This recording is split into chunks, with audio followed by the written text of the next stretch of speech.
Hi everyone, welcome to the last day of the festival. I am going to start sharing my slides in just a moment once my laptop catches up with me. But my session today is going to be on why representation matters, which is something that's been really topical actually over the last month, I guess. It's something that's definitely cropped up in social media a lot. And it's been in my mind a lot, so I thought it'd be great to do a session on it.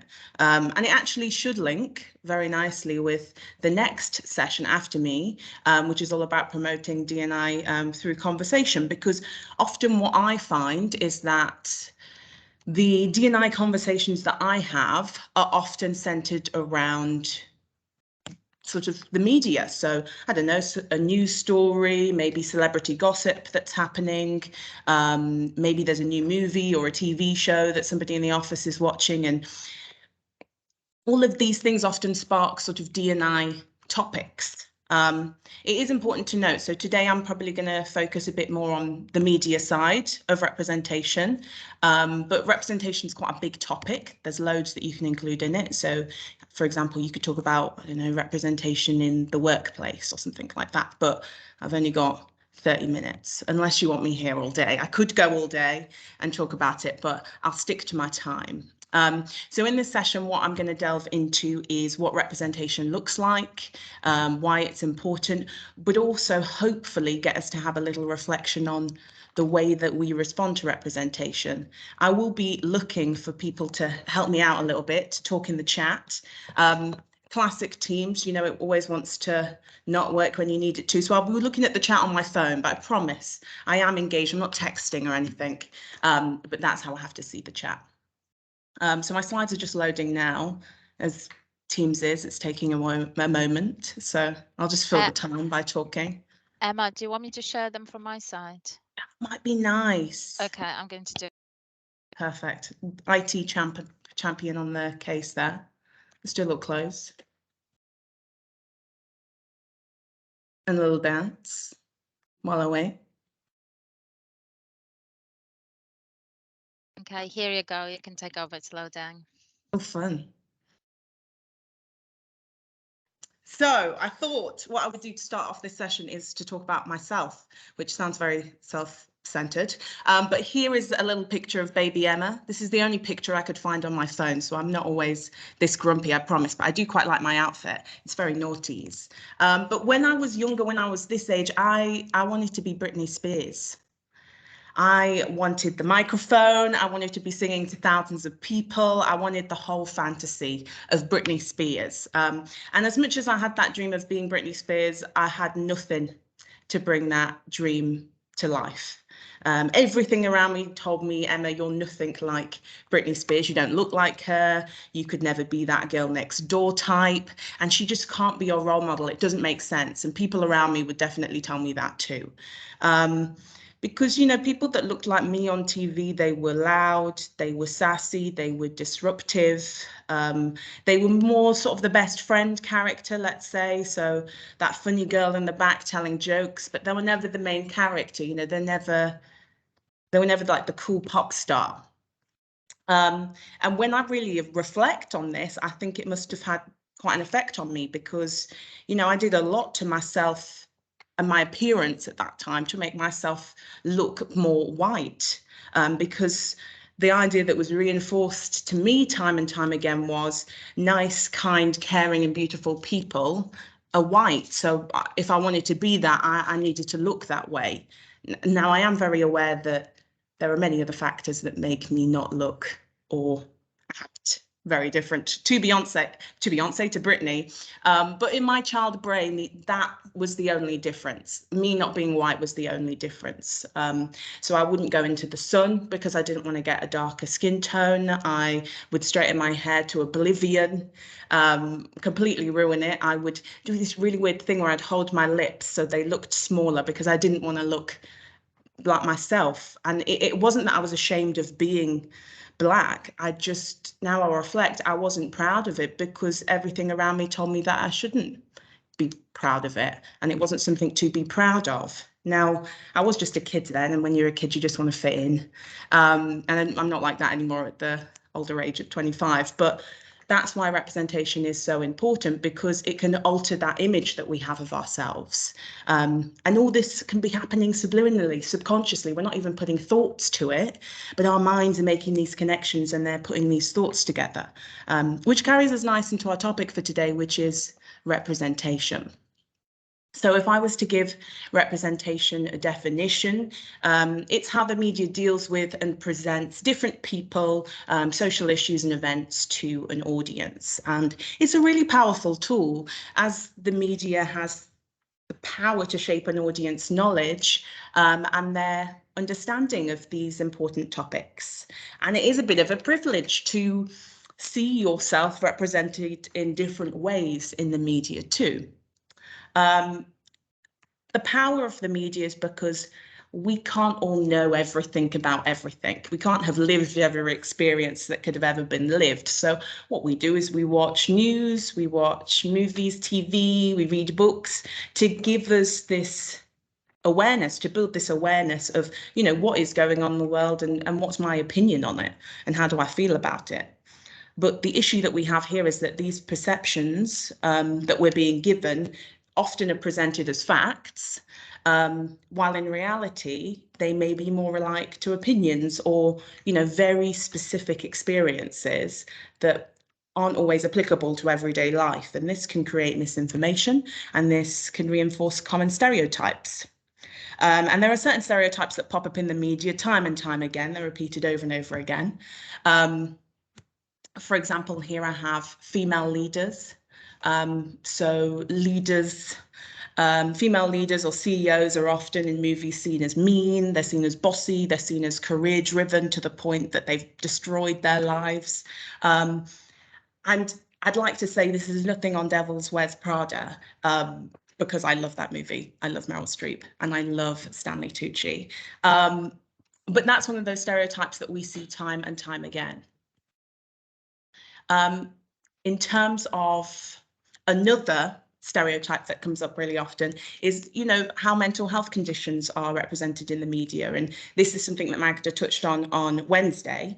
But complex mental illnesses are often portrayed as these scary diagnoses that cause people to act violently, when in reality, you know, people can live fulfilled lives with these conditions when they're given the appropriate support. Now, a stereotype that comes up time and time again that's very close to my heart is it's got to be cats. Cats are these beloved creatures, but often in the media they are shown to be vicious, they're shown to be moody characters, when really they're adorable. Just look at this one in a coat and glasses, it's so cute.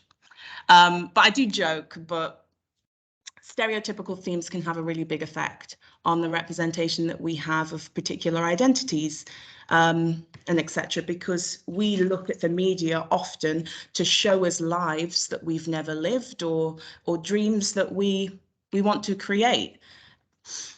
However, while the media can reinforce stereotypes like the bossy female leader, like the violent complex mental illness, like the vicious cats, the media can also be used to help diminish stereotypes.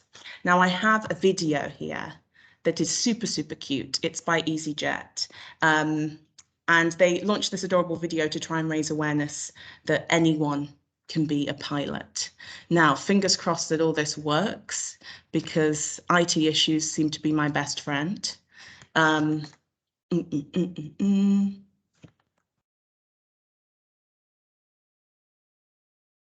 We're getting there. I'm getting there. Let's will it along.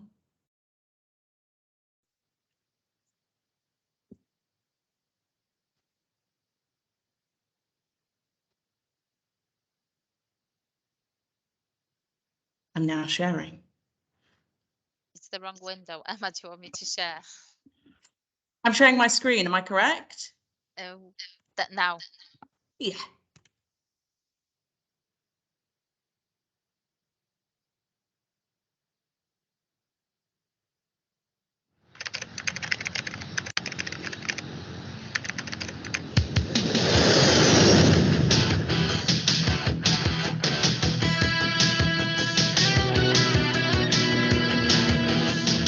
Okay, everyone, listen up. You're going to be flying passengers on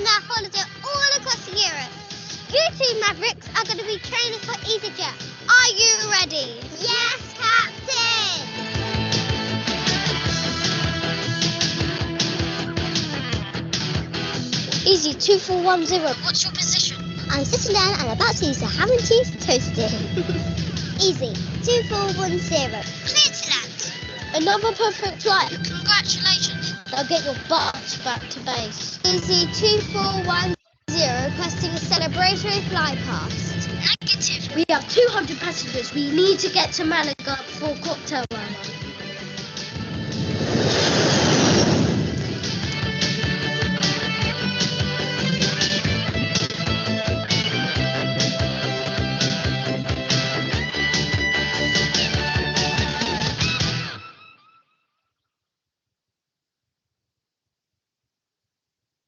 Okay, so I'm back. How cute is that video? I'm back and I'm on Magda's computer.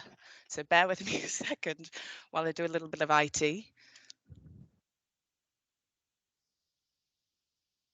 Eek.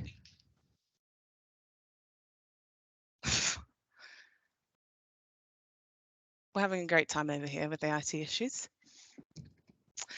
But it's great because we're about to do an activity, so I can just set it up now while all the IT stuff is happening.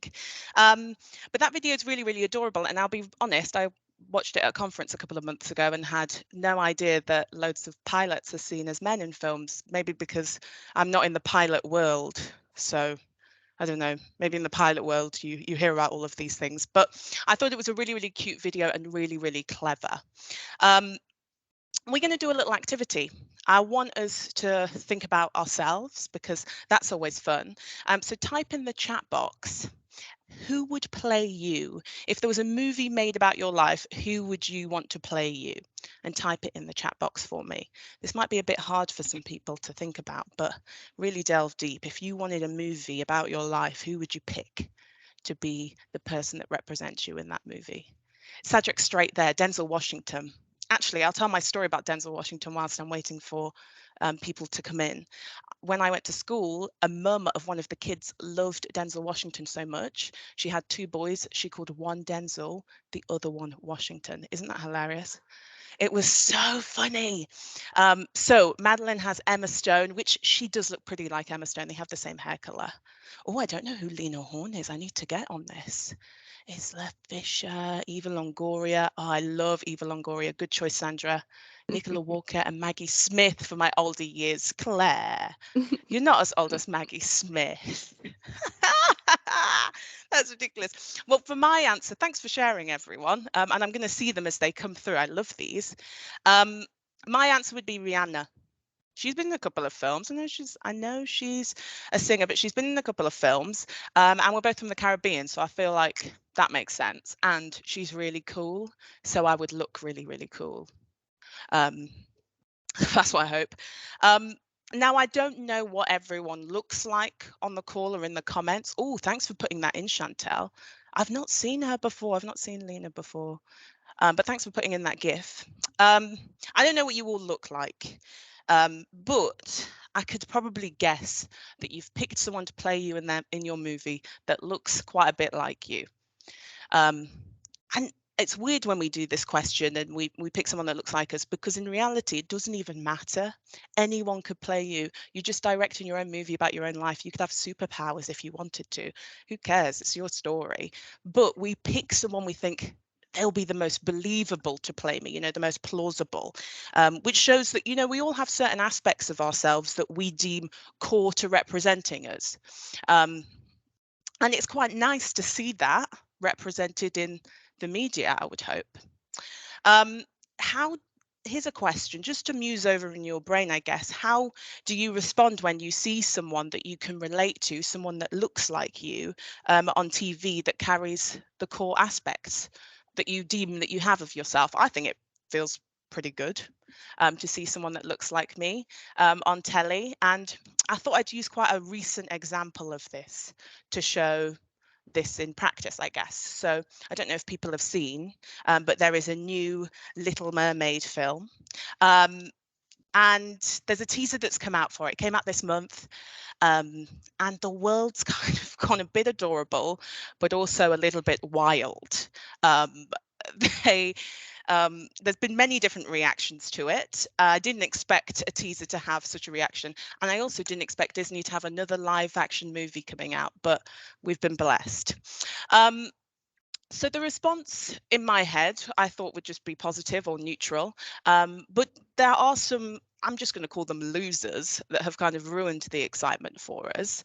So when that trailer came up on YouTube, people went in their hordes basically to watch, and some people liked it, but the 1.5 million people actually did dislike the video. They were angry fans that said, we don't like this movie because we don't agree with that. There's going to be a version of this classic story and it's going to be played by a black actress, which is Halle Bailey. And some people even took it upon themselves to edit the teaser so that the girl in the teaser now looks like a Caucasian woman with red hair, because apparently that's more right to the classic story. Now, the classic story doesn't even have a woman in it, but I don't want to go there, but it's clear the problem that's here. And it made me think about a story that like a conversation I had with my dad about Doctor Who. For people that don't know about Doctor Who, it's a time traveling doctor that hangs around in a police box. It's really sci-fi. And he's a really big fan. He's got all the videos of it. And a couple of years ago, they decided that instead of a man, the doctor was going to be a woman. And my dad was, I'm never going to watch it again. I can't believe it. I turned around to him. I was like, oh, it's a bit sexist, isn't it? He was like, no, it's not sexist. It's just I want it to be a man because it's always been a man. And I don't think it's very accurate to the true story if they change the gender of the doctor. Which didn't really sit right with me because, the original storyline that they've had in Doctor Who's changed time and time again. And the decision to add a woman was agreed by the creators of the show. So it puts that question forward of what is really the issue here. Now, luckily for us, and Alyssa's in the comments, she knows, there has been some adorable response to this video. And I have a few that I'd like to share with you. So let me share my screen. I think everything's going to work out for me today in this one moment. I've got an ad that I'm looking at right now. I'm skipping it and we're in. Okay, let's share the screen. I feel so techie today. And here we go.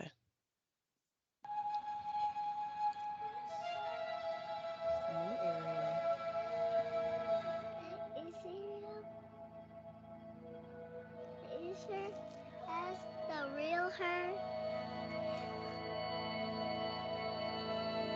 She's black! Mama, she's black! Are you crying? No.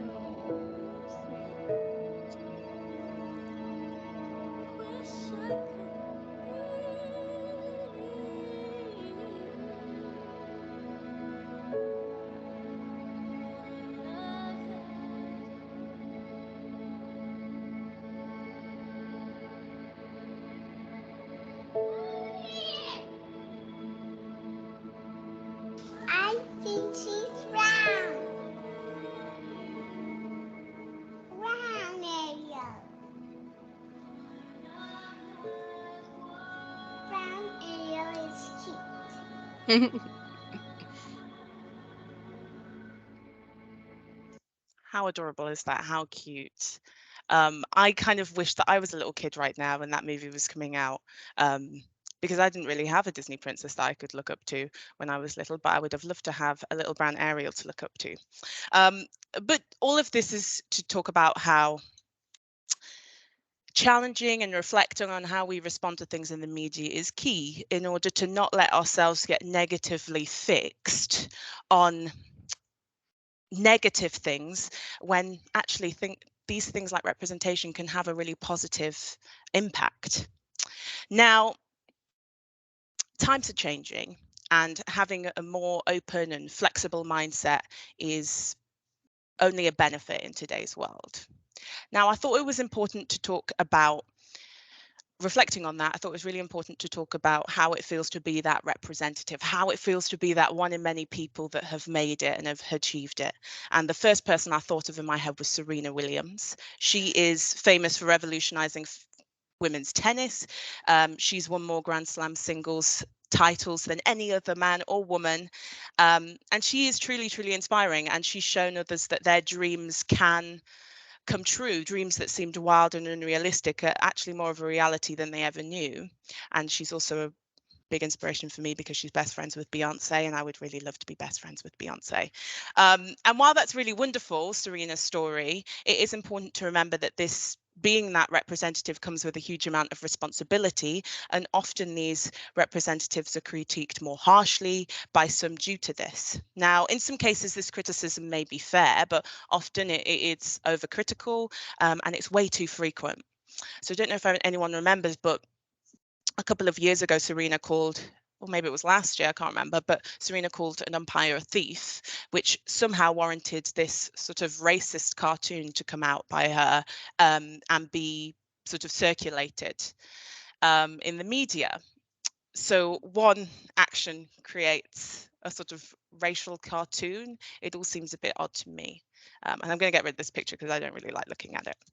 But unfortunately for people, I'll say myself, sometimes the way that my representative, my one in many, is treated in the media really affects how I feel about myself, how I reflect about myself. And I think back to, sorry, football fans, but the Euros finals for 2020 was a perfect example of this. You know, football is a team sport. We will win this game. We will score this goal. But then the moment that the penalty is missed by a black man, instead of us critiquing people's football ability or things like that, we turn to race, which is a really sort of sad scenario. So the incidents of hate that were received by Saka, Rashford and Sancho, they hurt because for someone like myself, this perpetuated this idea that I can't be black and British. Those two things can't happen at the same time. Or that, yes, sure, you can be British, but the moment that you step a foot out of line, the moment you aren't perfect, that sort of that title is ripped from you. It's quite a bizarre sort of scenario. But having this understanding about how the media can impact our outlook on different identities and experiences, it can all aid the way that we respond. And responding and talking about things we see in the media are where these D&I conversations often start. But I'm not going to let the haters get us down. I want to end on a positive note because, as I said before, you know, times are changing and you can either accept it, you can accept the change, or you can get left behind while the rest of us are having a really good time. So I have three examples. The first one, obviously it's going to be Rihanna. I have to talk about her, but we for years have seen Victoria's Secrets run the lingerie game, and they put their tagline on fad diets and exercise routines and all of that, and we've seen the same models walk down their runways time and time again. And Rihanna's changing the game because she has models of all shapes, all sizes, from different backgrounds. There's even drag queens on there, men, which never happens in a lingerie catwalk, people with visible disabilities, all of that. So it's changing sort of our perception on, you know, who can wear lingerie, who's beautiful, and etc. The other one, I had to talk about Heartstopper. It was so refreshing to see just LGBTQ plus relationships shown in such a positive light, you know, and there are other examples of it, but more often than not, sometimes these stories, they do take a little bit of a negative turn. So it was so refreshing to see a TV show that's just celebrating these sort of relationships with young kids. And then the last one has to be one of my favorite programs in the world. It's Pose. I am obsessed with the ballroom scene, so that's probably why. But Pose has the largest transgender cast ever to appear as series regulars on a scripted show. There's 5 to be precise. And MJ Rodriguez won the Golden Globe and became the first transgender actor to ever win a Golden Globe, which is pretty cool and pretty amazing. So just to end on, I was going to ask you, but I don't really have time because I only have 2 minutes left. I blame technical issues. But let's round up to thinking about, why does representation actually matter? For me, you can put why you think it matters in the chat and I can look later. That'd be quite nice. But for me, there's sort of 3 key things. I think if what we see in the media, if it isn't diverse, if it isn't inclusive, how can we expect to broaden our awareness? How can we expect to learn more? Because the media is where we get most of our information from. We're all on our phones, we're all watching things, TV shows, films, etc. representation matters because it can impact how we view ourselves, but most importantly as well, how other people can view us. But lastly, representation matters because we should all be striving for a future where we feel that we can be Britney Spears. I love Britney Spears. Thanks everyone for joining. Sorry about the technical issues, but I had Magda Stabinska on hand, so luckily it wasn't too crunchy. I'm excited for the next session. Have a good day, everyone.